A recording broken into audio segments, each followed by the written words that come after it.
Hello everyone, আসসালামু আলাইকুম। কী অবস্থা সবার? আশা করি সবাই ভালো আছেন। তা আমরা ভালো নাই। এটা আমাদের হিজলা উপজেলা মেহেন্দিগঞ্জ। আমাদের এই এলাকাটা বিগত অনেক বছর, আমি ছোটোকাল থেকে দেখে আসছি যে অনেক ভাঙ্গা ভাঙতেছে। তো এটা বান্ধার জন্য কোনো বাজেট বহুবার হয়েছে, অনেকবার বস্তার বাজেট হয়েছে, তারপর পাথরের বাজেট হয়েছে, কিন্তু কোনোবারও বেঁধে রাখতে পারে না, প্রত্যেকবার ভেঙে যায়। তো এই অবস্থায় আছি আমরা। তো আপনারা সবাই ভিডিওটি শেয়ার করে দেবেন যেন আমাদের এই হিজলা উপজেলাটা নিয়ে সরকার কিছু করে দেয়, যেন আমরা বসবাস করে থাকতে পারি। আমাদের বসবাসের জায়গাও ভেঙে গেছে, আমরা বসবাস করে থাকতে পারি না। এটা আমাদের হিজলা উপজেলা মেহেন্দিগঞ্জ, এটা আমাদের হিজলা, এটা হচ্ছে মেঘনা নদী। তা আমরা হিজলার ভিতরে পড়েছি। তো হিজলা উপজেলা এটা বেঁধে দেওয়ার জন্য সরকারের কাছে আমরা বিনীতভাবে অনুরোধ রইল,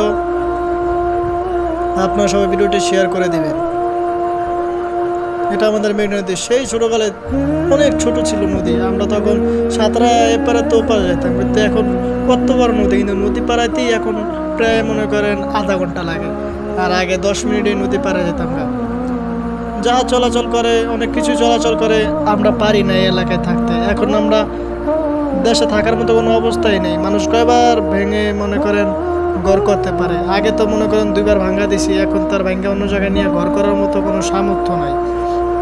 আর জায়গার যে দাম 2 লাখ 3 লাখ টাকা করা, এত টাকা দেওয়া তো আমরা জেলে তো এত টাকা দেওয়া জায়গা কিনে বারবার থাকতে পারি না, আর আমাদেরকে তো ঋণ করে থাকতে হয়। তো আপনাদের সবার কাছে আমাদের একটাই দাবি, আমাদের এই হিজলা উপজেলাটা নিয়ে সবাই একটু বেশি করবেন, আর সবাই ভিডিওটা শেয়ার করে দিবেন, যাতে আমাদের এলাকাটা নিয়ে পরবর্তীতে কিছু করা হয়, যাতে আমরা এলাকায় বসবাস করতে পারি। এরকমভাবে চললে তো আমরা আর বেশি দিন বসবাস করতে পারবো না। এখন তো আমরা অন্য মাসের জায়গায় ভাড়া নিয়ে থাকি বা যে কোনো একরকম থাকি। বন্যা হলে বা বর্ষা হলে আমাদের পুরো নদী এলাকা তলায় যায়, তখন আমরা কি করব? তখন তো আমাদের বাসস্থান ছেড়ে দেওয়া ছাড়া অন্য কোনো উপায় নেই।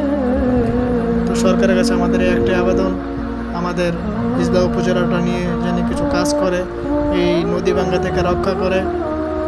নদীটা এখন আগের থেকে অনেক বড় হয়ে গেছে, অনেক, যা বলার বাইরে। আমাদেরও বাসস্থান ভেঙে গেছে, এখন আমরা অন্য জায়গায় ঘর করে থাকি, মানুষের জায়গায় ভাড়া জায়গা কিনা থাকার মতো সামর্থ্য এখন আর নাই। কয়বার থাকা যায়? আর এই যে দেখেন কীভাবে ভাঙতে আছে নদী, আপনারা দেখেন, লক্ষ্য করেন। এটা আমাদের হাই স্কুল, ছোটোবেলা থেকে স্কুলে পড়ছি। এটা আগে ছিল, এখন ভেঙে গেছে।